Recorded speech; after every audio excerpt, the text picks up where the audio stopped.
kredit lebih cepat daripada pertumbuhan DPK-nya, maka meskipun likuiditas secara umum tetap memadai, ya, namun sejumlah kelompok bank itu mulai mengalami penurunan. Kalau teman-teman lihat, kita bagi per kelompok, ya saya juga kesulitan melihatnya, jangan kata teman-teman, ya. Tapi kalau kita lihat ya teman-teman ya, itu ada kelompok-kelompok bank yang sudah mengalami penurunan karena pertumbuhan DPK-nya tidak seakseleratif pertumbuhan kreditnya. Tumbuh kenceng, tapi kreditnya lebih kenceng lagi. Gitu. Dan kata saya gajinya naik, kenceng, tapi konsumsi saya lebih kenceng lagi. Gitu. Nah, dan kemudian kita lihat juga,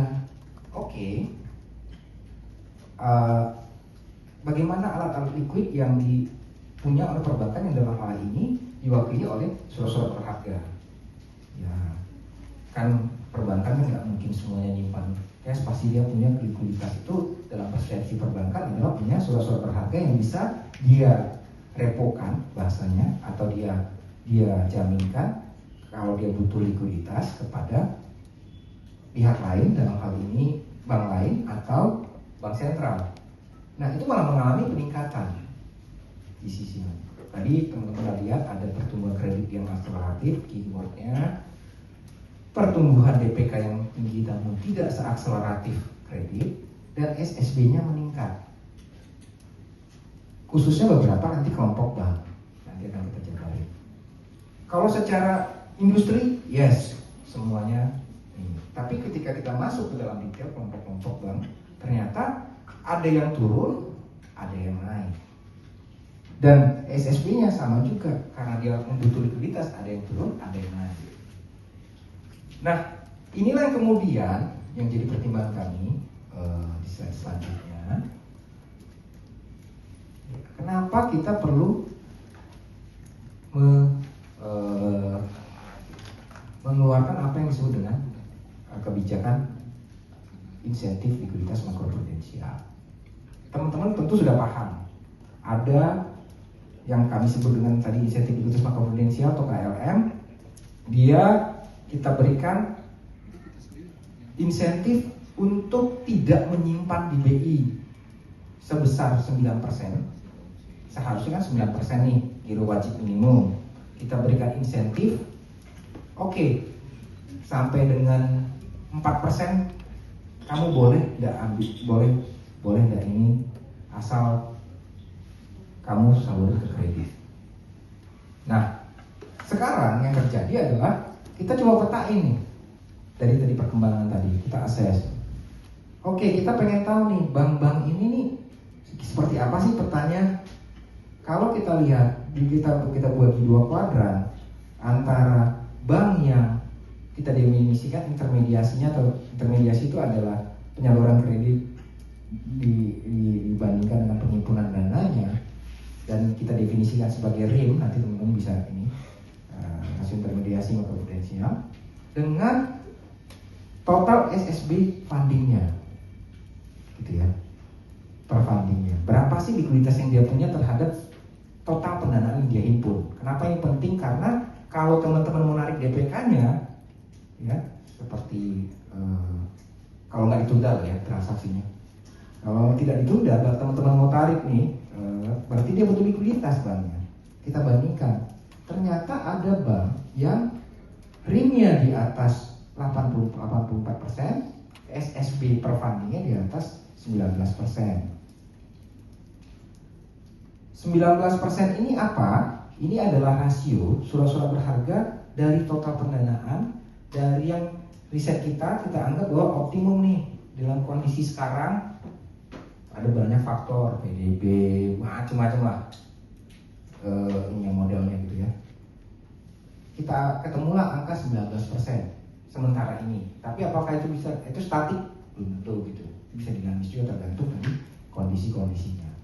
Nah, ternyata ada bank yang kuadran 1 ini di atas, bagus berarti. Ini bank-bank yang keren banget nih.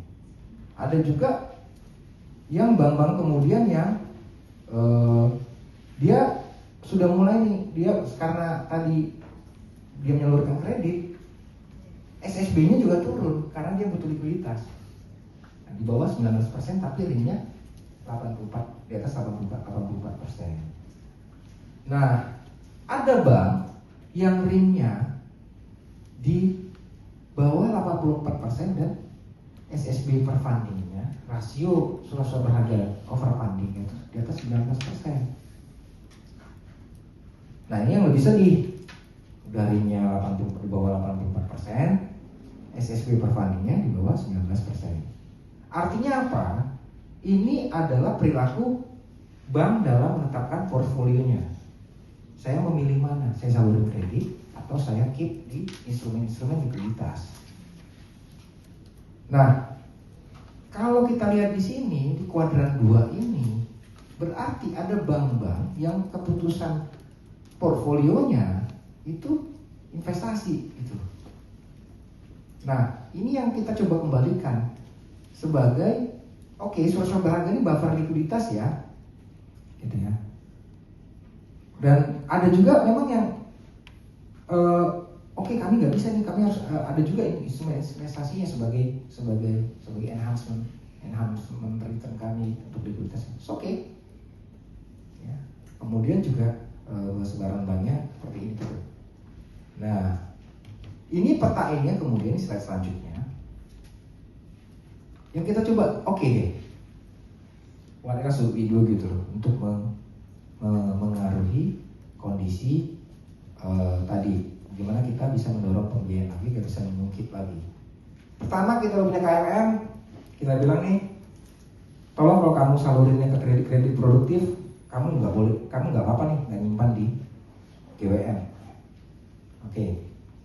Ya, karena kita masih perlu mendorong kredit lebih optimal lagi. Kami makroprudensial teman-teman adalah yang disebut dengan countercyclical. Kalau siklusnya masih di bawah optimal, kita akan berusaha dorong dia untuk ke siklus yang optimal. Kalau sudah di atas optimal, kita juga turunkan. Asesmen kami bilang bahwa pertumbuhannya masih di bawah level optimal.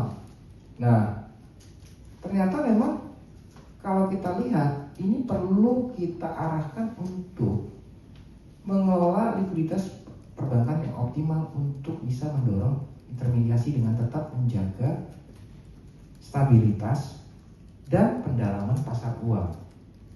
Jangan surat berharganya tadi juga selama ini kita pahami, teman-teman pasti juga sudah paham, pasar keuangan kita juga masih perlu kita terus dalami, khususnya pasar uang. Ini banyak instrumen-instrumen yang ada nih, yang tadi kita dipetakan di kuadran 2 yang bank terus meningkatkan SSB over fundingnya instead of dia melakukan intermediasi. Nah, ini yang kemudian di slide selanjutnya, kalau akhirnya kita coba bagi teman-teman KLM kita coba pengaruhi nih keputusan portfolio manajemen bank-bank.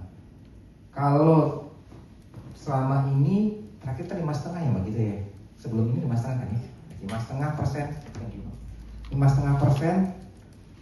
KLM semuanya untuk financing. Artinya kita asumsikan bahwa semua bank butuh likuiditas. Nah sekarang nih, kalau kita coba udah petakan tadi masing-masing kelompok bank, kita bilang 4% kamu asal menyalurkan kredit ke sektor-sektor produktif, kami tetap kasih likuiditas, insentif likuiditas 4% ya. Jadi kamu hanya store di GWM 5%. Nah, kalau bank-bank yang kami petakan tadi rasio fundingnya di bawah, SSB per fundingnya di atas 19%, artinya Anda kan nggak butuh likuiditas, ya kan? Kok kami tambahin lagi gitu loh? Ya nggak dapat dulu ya, gitu ya. Kalau di bawah 19% SSB per fundingnya, kayaknya Anda butuh likuiditas nih. Oke, kami tambahin lagi nih insentif supaya kamu bisa nyalurin kredit. Bagaimana dengan misalnya saya SSB per funding saya 23%, boleh nggak saya repokan? Ya boleh banget. saya pinjamkan SSB saya ke bank lain, terus rasio saya kan jadi turun nih. SSB itu SBN, SRBI. Saya dapat insentif, nanti tidak dapat putaran berikutnya. Karena setiap ini akan kita evaluasi, setiap 3 bulan ada rasionya kita lihat. Ya.